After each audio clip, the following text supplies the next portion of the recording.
Hello friends, welcome back to my YouTube channel English with Aminul. Hope you all absolutely well.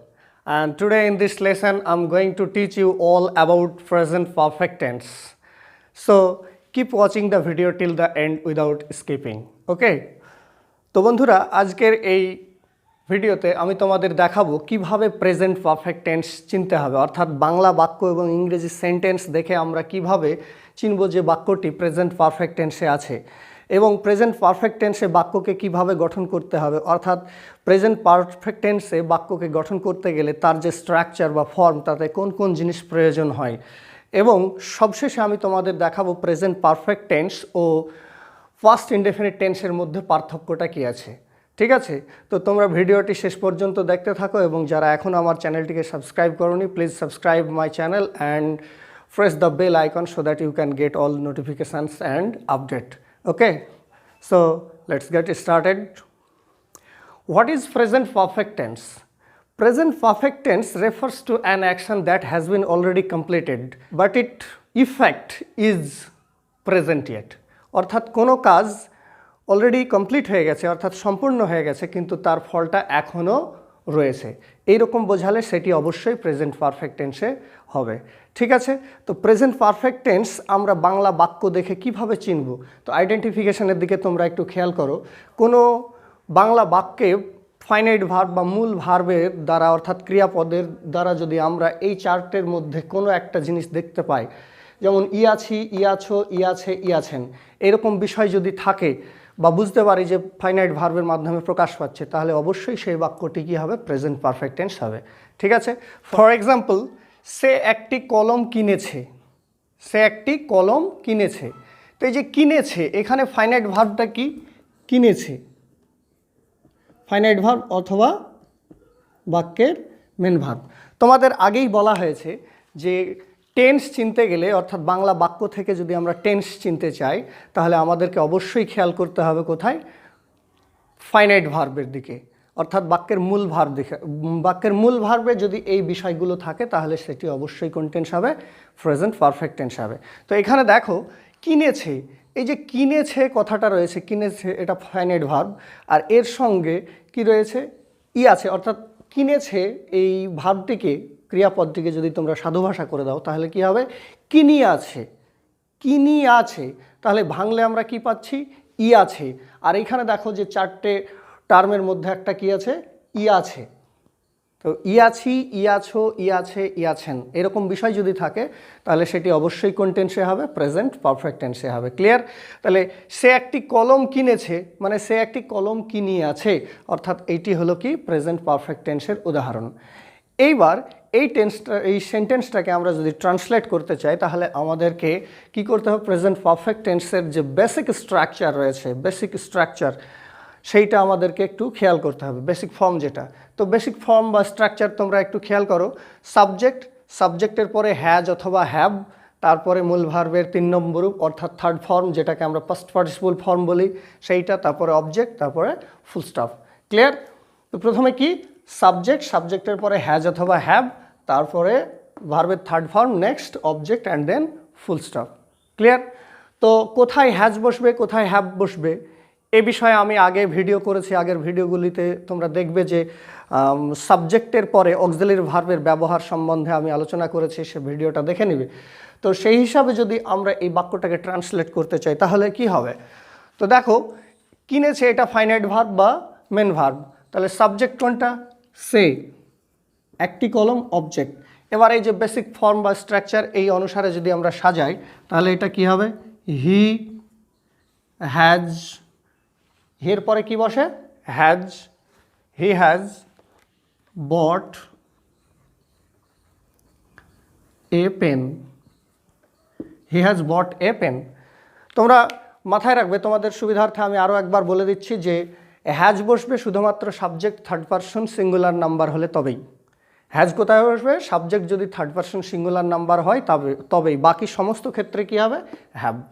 ঠিক আছে, তো সে একটি কলম কিনেছে, হি হ্যাজ বট এ পেন। এইটাকেই যদি আমি বলি যে আমি একটি কলম কিনেছি তাহলে কি হবে, I have bought a pen. আমি একটি কলম কিনেছি, I have bought a pen. তিনি একটি কলম কিনেছেন, তিনি ইয়াছেন, তাহলে হি হ্যাজ বট এ পেন। তারা একটি কলম কিনেছে, ইয়াছে, they have bought a pen. তুমি একটি কলম কিনেছো, ইয়াছো, অতএব you have bought a pen. Ram একটি কলম কিনেছে, Ram has bought a pen. Clear? তো আমরা উদাহরণ পেলাম, প্লাস তার সঙ্গে সঙ্গে বেসিক স্ট্রাকচারটা দেখে নিলাম। এইবার আমরা দেখব যে বিভিন্ন সেন্টেন্সের ক্ষেত্রে তার স্ট্রাকচারটা কী হবে।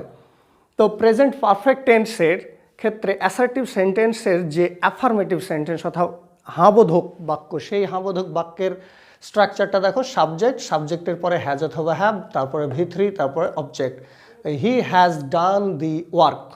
ঠিক আছে? যদি নেগেটিভ সেন্টেন্স হয় তাহলে কি হবে? সাবজেক্টের পরে হ্যাজ হ্যাভ, তারপরে not, V3, object. He has not done the work. ঠিক আছে? সাবজেক্ট হি, হ্যাজ হ্যাভের মধ্যে has, not, done, V3, the work, object. Next, yes no question of interrogative sentence. Has অথবা হ্যাভ, তারপরে সাবজেক্ট, তারপরে V3, তারপরে object, তারপরে জিজ্ঞাসা চিহ্ন। অবশ্যই ইন্টারোগেশন বসবে লাস্টে। তো সেইটাই কি বলছি, এক সেন্টেন্সেই সমস্ত উদাহরণগুলো আমি দেওয়ার চেষ্টা করেছি, তোমরা বোঝার চেষ্টা করো। Has he done the work. এবার WH কোশ্চেনটাই চলে এসো। প্রথমে WH ওয়ার্ড, তারপরে হ্যাজ অথবা হ্যাভ। নেক্সট সাবজেক্টের পর অবশ্যই V3, তারপরে আদার্স, অন্যান্য কিছু আসবে। তো হোয়ার হ্যাজ হি গন, সে কোথায় গিয়েছে। হোয়ার হ্যাজ হি গন, সে কোথায় গিয়েছে। He has done the work, সে কাজটি করেছে, দ্যাট মিনস করিয়াছে। He has not done the work, সে কাজটি করেনি। Has he done the work, সে কি কাজটা করেছে। হোয়ার হ্যাজ হি গন, সে কোথায় গিয়েছে। তো এইরকম উদাহরণ এক্সাম্পল যদি আমরা নিতে থাকি বা বলতে থাকি তাহলে কি হবে। তারা একটি ঘুড়ি তৈরি করেছে, they have made a kite. তুমি বইটি পড়েছ, you have read the book. আমি কলমটি ভেঙেছি, I have broken the pen. সে ছবিটি এঁকেছে, he has drawn the picture. ঠিক আছে? তাহলে এইভাবে তোমরা প্র্যাকটিস করতে থাকবে। ক্লিয়ার? তো প্রেজেন্ট পারফেক্ট টেন্সের বাংলা বাক্য থেকে চেনার নিয়ম এবং ইংরেজি সেন্টেন্স থেকে চেনার নিয়ম, অর্থাৎ স্ট্রাকচার দেখে কীভাবে বুঝবো সেটা আমি আরও একবার বলে দিচ্ছি, তোমরা আরও একবার ভালো করে শুনে নাও। বাংলা বাক্যে মূল ক্রিয়াপদের মাধ্যমে যদি আমরা আছি, আছো, আছে, আছেন এই কথাগুলো পাই তাহলে সেই বাক্যটি অবশ্যই কোন টেন্সে হবে? প্রেজেন্ট পারফেক্ট টেন্সে হবে। ওকে, এবার ইংরেজি সেন্টেন্স দেখে কিভাবে বুঝবো? যে এই যে বেসিক স্ট্রাকচারটা তোমরা খেয়াল করো। সাবজেক্টের পরে হ্যাজ অথবা হ্যাভ, তারপরে V3, তার V3 মানে কি? ভার্বের থার্ড ফর্ম বা পাস্ট পার্টিসিপল ফর্ম, তারপরে অবজেক্ট, তারপরে ফুল স্টপ। এইরকম বিষয় যদি থাকে, অর্থাৎ সাবজেক্টের পরে হ্যাজ হ্যাভ, তারপরে V3 বা ভার্বের থার্ড ফর্ম যদি থাকে তাহলে সেটি অবশ্যই প্রেজেন্ট পারফেক্ট টেন্স হবে। ক্লিয়ার? তো এইবার এই বাক্যগুলিকে আমরা ট্রান্সলেট করে দেখব প্র্যাকটিস হিসাবে। ঠিক আছে? তো তোমরা দেখো কোনটা কি হচ্ছে। নাম্বার 1, সে আমাকে একটি কলম দিয়েছে। দিয়াছে, আছে, তার মানে প্রেজেন্ট পারফেক্ট টেন্স। এটা যদি ট্রান্সলেট করি তাহলে কি হবে? এইটা হলো ফাইনাইট ভার্ব MV, অর্থাৎ MV finite verb MV। Subject সে, একটি কলম অবজেক্ট, আমাকেও অবজেক্ট। তাহলে এটা ট্রান্সলেট করলে কি হবে? He has given me a pen. He has given me a pen. এ বাক্যটা এরকমও বলতে পারো, he has given a pen to me. Clear? Next, তারা একটি ঘুড়ি তৈরি করেছে, করিয়াছে। তারা সাবজেক্ট, একটি ঘুড়ি অবজেক্ট, তৈরি করা এটা হচ্ছে কি? MV। তাহলে কি হবে?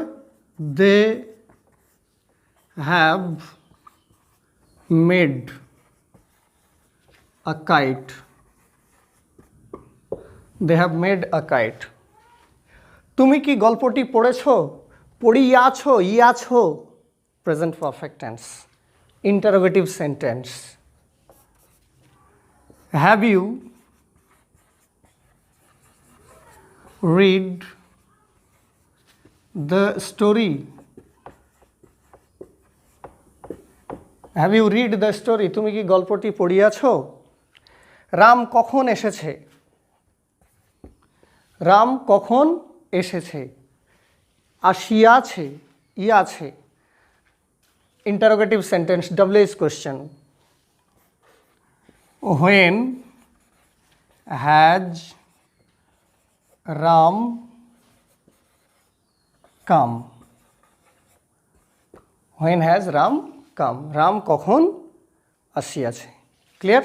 তাহলে তোমরা এভাবে প্র্যাকটিস করতে থাকবে বাড়িতে, যত বেশি পারবে তাতে তোমাদেরই স্পোকেন ইংলিশের ক্ষেত্রেও ইমপ্রুভমেন্ট হবে।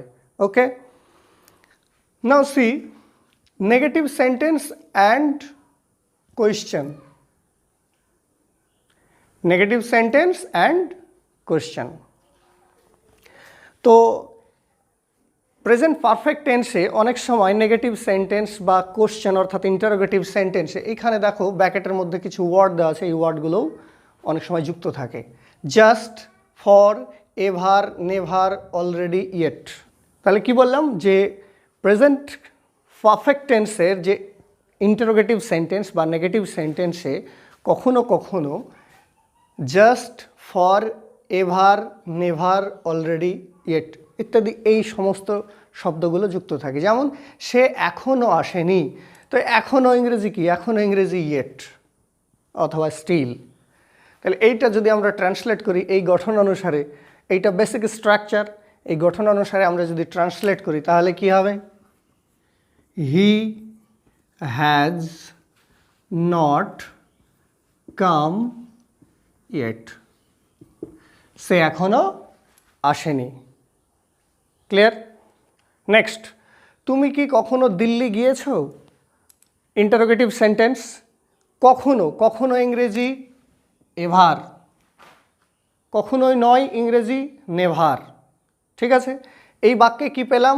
যে এখনও, এখনও ইংরেজি ইয়েট, নেগেটিভ সেন্টেন্স প্লাস এখনও, সেই জন্য কি লিখলাম? ইয়েট। এইবার এটা ইন্টারোগেটিভ সেন্টেন্স, এখানে কি পাচ্ছি? কখনো, কখনো ইংরেজি এভার। তো এটা ট্রান্সলেট করলে কি হবে? Have you ever been to Delhi? Have you ever been to Delhi? তুমি কি কখনো দিল্লি গিয়েছো? সেই মাত্র আসলো বা সেই মাত্র এসেছে। He has just come, he has just come, সেই মাত্র এসেছে। ঠিক আছে, এইবার তোমাদের আমি দেখাবো, যেমনটা আমি বলেছিলাম যে প্রেজেন্ট পারফেক্ট টেন্সের সঙ্গে পাস্ট ইনডেফিনিট টেন্সের যে ডিফারেন্সটা কোথায়, অর্থাৎ কোন ক্ষেত্রে প্রেজেন্ট পারফেক্ট টেন্স মনে হলেও প্রেজেন্ট পারফেক্ট টেন্সের মাধ্যমে সেন্টেন্সকে ট্রান্সলেট না করে আমাদেরকে পাস্ট ইনডেফিনিট টেন্স করতে হয় বা পাস্ট ইনডেফিনিট টেন্সের মাধ্যমে সেন্টেন্সটাকে ট্রান্সলেট করতে হবে। দেখো যে adverbial of past time, adverbials of past time অর্থাৎ বাংলা বাক্যই বলো বা ইংরেজি সেন্টেন্সই বলো,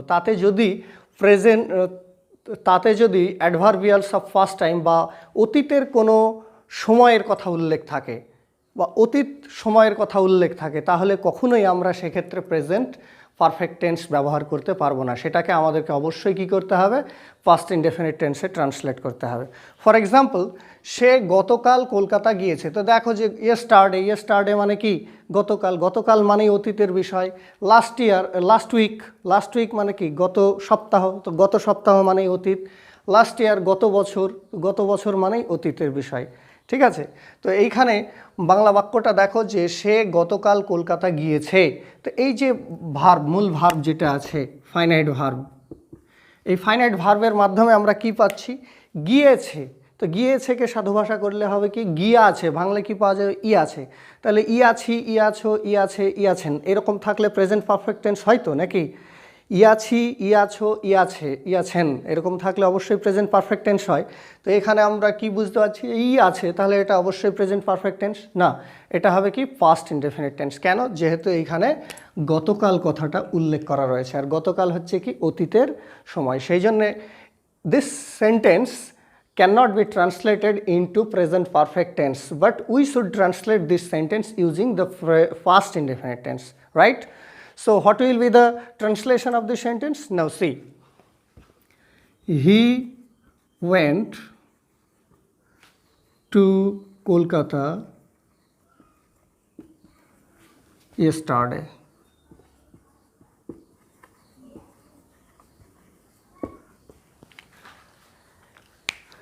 আমি গত বছর মাধ্যমিক পাশ করেছি।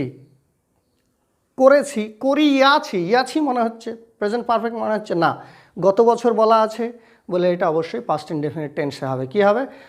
আই পাসড দি মাধ্যমিক এক্সামিনেশন লাস্ট ইয়ার। আমি 2015 সালে টেন্স শিখেছি। তাহলে I learned tense in 2015।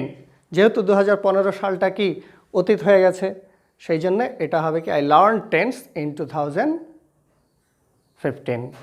Clear? তাহলে এইভাবে তোমরা প্র্যাকটিস করতে থাকো, আশা করি তোমাদের ইমপ্রুভমেন্ট হবে। And hope you all clearly understand all the topics, the lesson which I taught you, and I hope to come back with a new lesson in my next video. Till then, goodbye.